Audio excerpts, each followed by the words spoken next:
Welcome to Bite at a Time Books, where we read you your favorite classics one bite at a time. My name is Bree Carlile, and I love to read and wanted to share my passion with listeners like you. You can sign up for our newsletter at biteatatimebooks.com. You'll also find our new t-shirts in the shop, including podcast shirts and quote shirts from your favorite classic novels. Be sure to follow my show on your favorite podcast platform so you get all the new episodes. We're part of the Bite at a Time Books Productions Network. If you'd also like to hear what inspired your favorite classic author to write their novels, and what was going on in the world at the time, check out the Bite at a Time Books Behind the Story podcast, wherever you listen to podcasts. Today we'll be continuing Les Miserables by Victor Hugo. Chapter 3. Slang Which Weeps and Slang Which Laughs.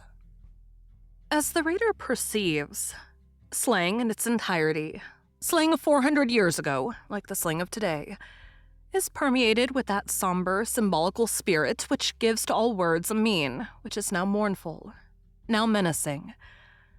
One feels in it the wild and ancient sadness of those vagrants of the Court of Miracles who played at cards with packs of their own, some of which have come down to us. The 8 of clubs, for instance, represented a huge tree bearing 8 enormous trefoiled leaves, a sort of fantastical personification of the forest. At the foot of this tree, a fire was burning, over which 3 hares were roasting a huntsman on a spit, and behind him, on another fire, hung a steaming pot, whence emerged the head of a dog. Nothing can be more melancholy than these reprisals in painting, by a pack of cards in the presence of stakes for the roasting of smugglers and of the cauldron for the boiling of counterfeiters. The diverse forms assumed by thought in the realm of slang, even song, even raillery, even menace, all partook of this powerless and dejected character. All the songs, the melodies of some of which have been collected, were humble and lamentable to the point of evoking tears. The pégrier is always the poor pégrier, and he is always the hare in hiding, the fugitive mouse, the flying bird. He hardly complains. He contents himself with sighing. One of his moans has come down to us. I do not understand how God, the Father of men, can torture his children and his grandchildren and hear them cry without himself suffering torture. The wretch, whenever he has time to think, makes himself small before the low and frail in the presence of society. He lies down flat on his face. He entreats. He appeals to the side of compassion. We feel that he is conscious of his guilt. Towards the middle of the last century, a change took place.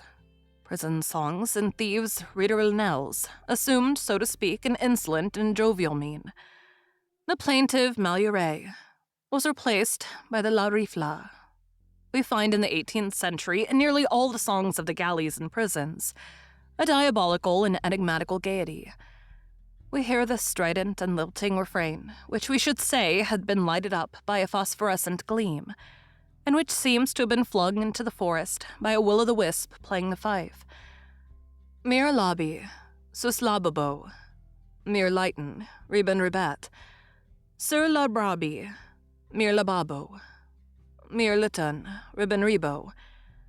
This was sung in a cellar or in a nook of the forest while cutting a man's throat. A serious symptom. In the 18th century, the ancient melancholy of the dejected classes vanishes. They begin to laugh. They rally the Grand Meg and the Grand Dab. Given Louis XV, they call the King of France Le Marquis de Pantin. And behold, they are almost gay. A sort of gleam proceeds from these miserable wretches as though their consciences were not heavy within them anymore. These lamentable tribes of darkness have no longer merely the desperate audacity of actions. They possess the heedless audacity of mind, a sign that they are losing the sense of their criminality and that they feel, even among thinkers and dreamers, some indefinable support which the latter themselves know not of.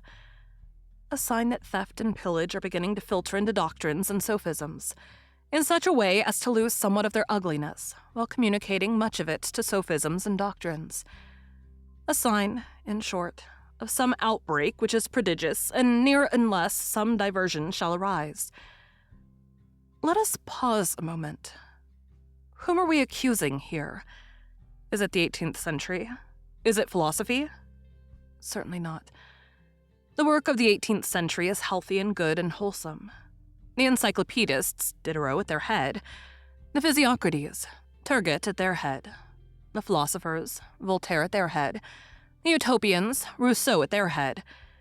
These are 4 sacred legions. Humanity's immense advance towards the light is due to them. They are the 4 vanguards of the human race, marching towards the 4 cardinal points of progress. Diderot towards the beautiful, Turgot towards the useful, Voltaire towards the true, Rousseau towards the just. But by the side of and above the philosophers there were the sophists, a venomous vegetation mingled with a healthy growth, hemlock in the virgin forest. While the executioner was burning the great books of the liberators of the century on the grand staircase of the courthouse, writers now forgotten were publishing, with the king's sanction, no one knows what, strangely disorganizing writings, which were eagerly read by the unfortunate. Some of these publications, odd to say, which were patronized by a prince, are to be found in the secret library. These facts, significant but unknown, were imperceptible on the surface. Sometimes, in the very obscurity of a fact, lurks its danger. It is obscure because it is underhand. Of all these writers, the one who probably then excavated in the masses the most unhealthy gallery was Restif de Le Breton.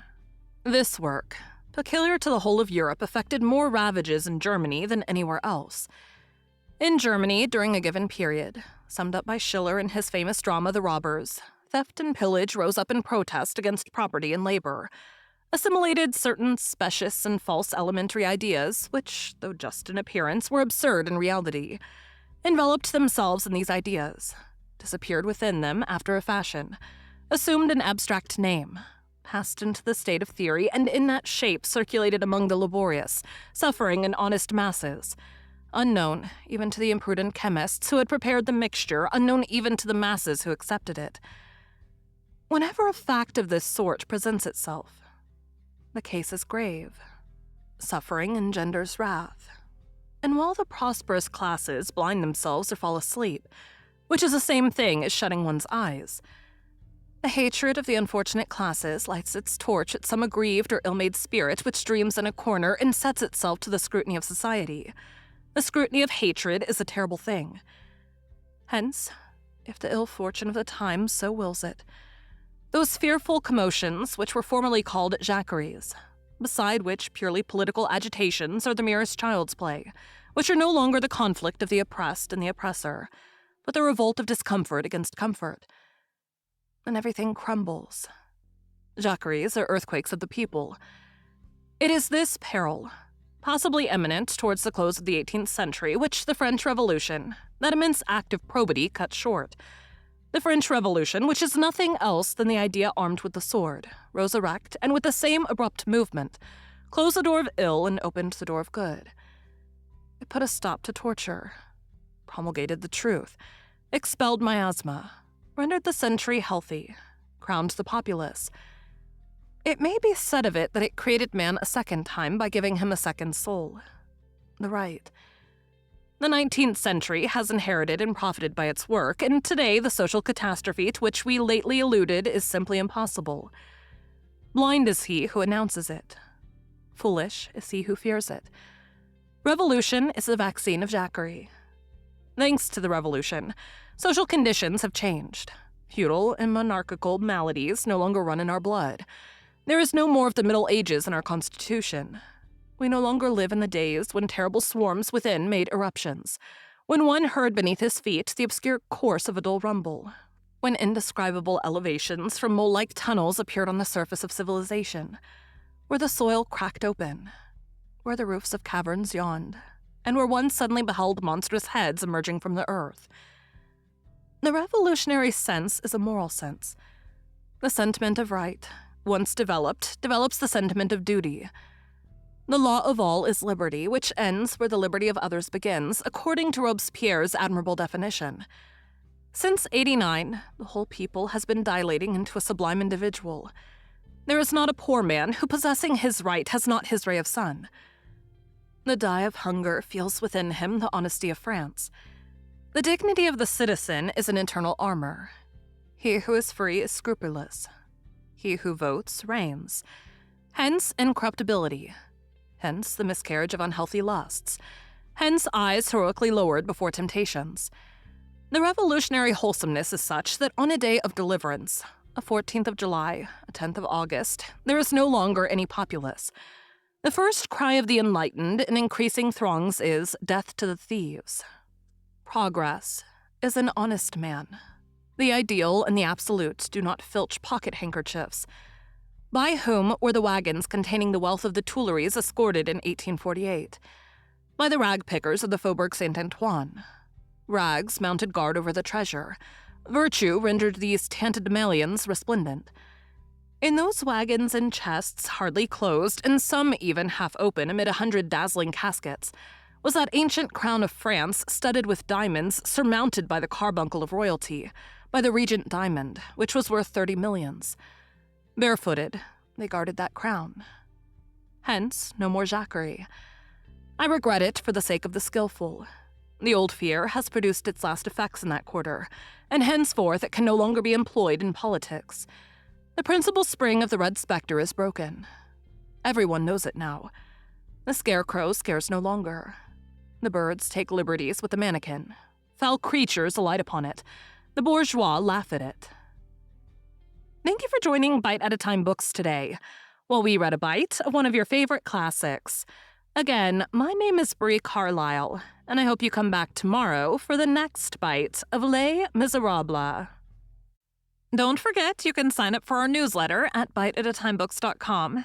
And while you're there, check out our t-shirt shop. You can look in the show notes or on our website, biteatatimebooks.com, for the rest of the links for our show.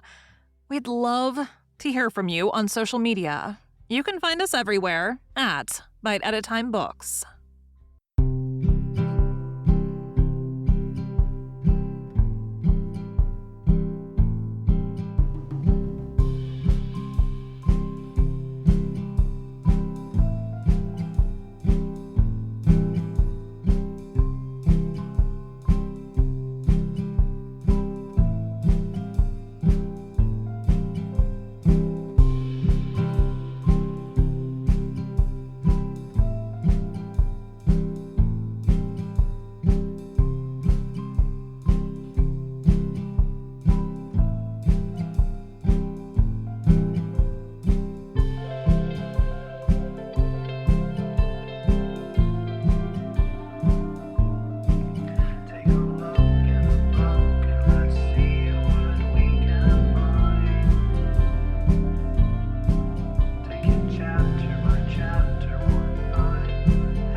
Bite at a time.